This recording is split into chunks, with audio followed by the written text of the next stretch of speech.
अब उत्तर प्रदेश में त्यौहार तलवार से नहीं, व्यवहार से मनाए जाते हैं।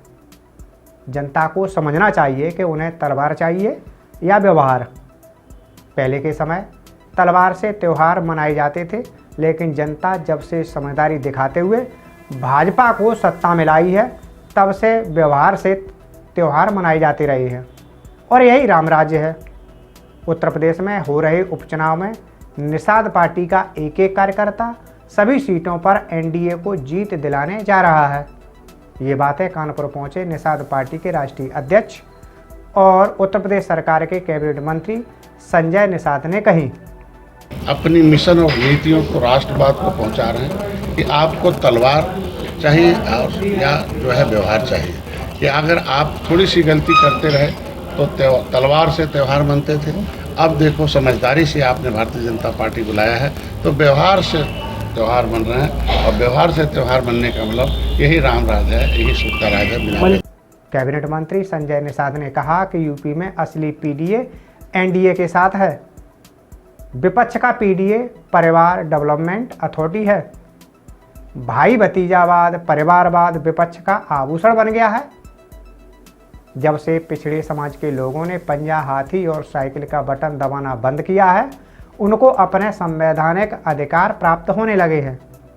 कमल का बटन दबते ही और एनडीए का मजबूत होते ही मछुआरा समाज के लोगों को संवैधानिक प्रक्रियाओं का लाभ मिलने लगा है। एनडीए सरकार में बिना भेदभाव के आम जन को जन कल्याणकारी योजनाएं मिल रही हैं।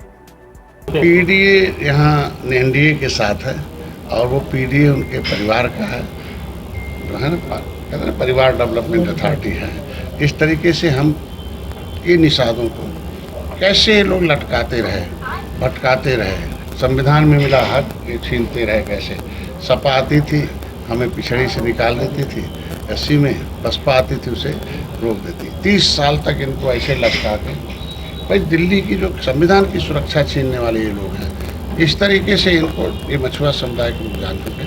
हमारे जो एनडीए के जो पार्टनर हैं, निषाद पार्टी, अपना दल, सुहेल और भारतीय जनता पार्टी, ये सारे कार्यकर्ता, पदाधिकारी एक साथ सामंजस्य बैठाकर इस उत्तर प्रदेश के जो मिशन है, मोदी का, योगी का मिशन है कि उत्तर प्रदेश को हम लोग सर्वोत्तम प्रदेश बनाने के लिए हम यहाँ से माफिया मुक्त, भय मुक्त वातावरण और अपराध मुक्त वातावरण, ये हमारी वादा थे, मैंने पूरा किया।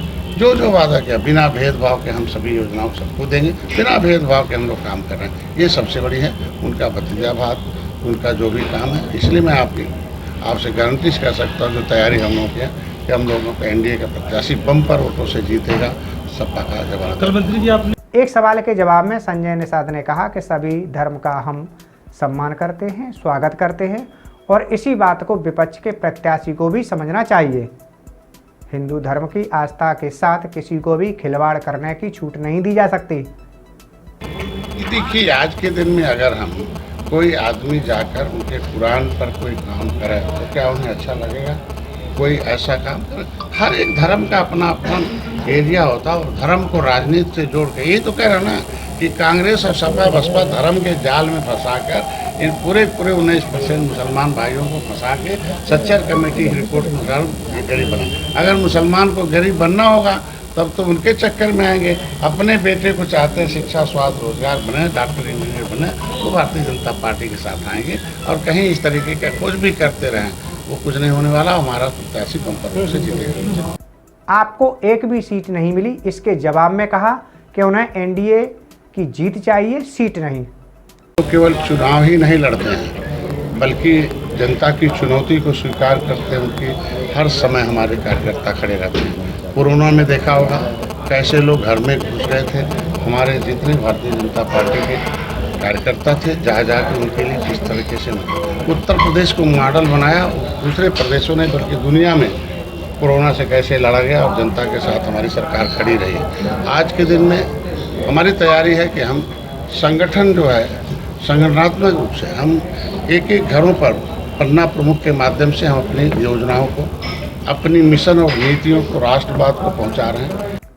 कुंभ मेले में मुसलमानों की दुकान न लगाए जाने को लेकर कहा कि आस्था के केंद्र पर राजनीति नहीं होनी चाहिए, लेकिन जिस तरह से पिछले दिनों खाने में थूक, आदि के मामले सामने आए हैं। इससे सवाल खड़े होना लाजमी है और खड़े भी हो रहे हैं।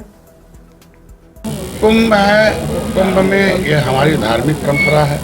हमारी धार्मिक परंपरा के हिसाब से वो कुंभ मेला जो है एक आस्था का केंद्र है और ज़्यादातर हमारे लोग जो है, ज़्यादातर हिंदू धर्म के लोग ही वहाँ नहाने जाते हैं और वो है वहाँ स्नान करने जाते हैं। दूसरे धर्म के लोग वहाँ एक मतलब उसमें एक उसके हिसाब से देखने जाते हैं। तो वो आस्था का केंद्र है। तो आस्था के केंद्र पर किसी तरीके से राजनीति नहीं होनी चाहिए। वो आस्था का केंद्र भारत भारतीयों का है, सभ्यता का केंद्र। धर्म बदल दिए हैं भले, लेकिन हैं भी वो हमारे राष्ट्र के हैं। इसलिए हम नहीं कहते हैं कि हम उनके साथ भेदभाव करें, वो भी लगा सकते हैं। लेकिन किसी भी प्रकार का जो आपने अभी तक देखा है कि जूस पिला रहे हैं तो उसमें क्या कर रहे हैं, कुछ खिला रहे हैं तो उसमें क्या कर रहे हैं, तो ये एक तरीके से किसी के धर्म के खिलाफ एक अधार्मिक वर्क करना ये कहीं छूट नहीं देता है। तो इस तरह तो निश्चित रूप से कोई काम करने वाला होगा तो उसको सज़ा का पात्र होगा।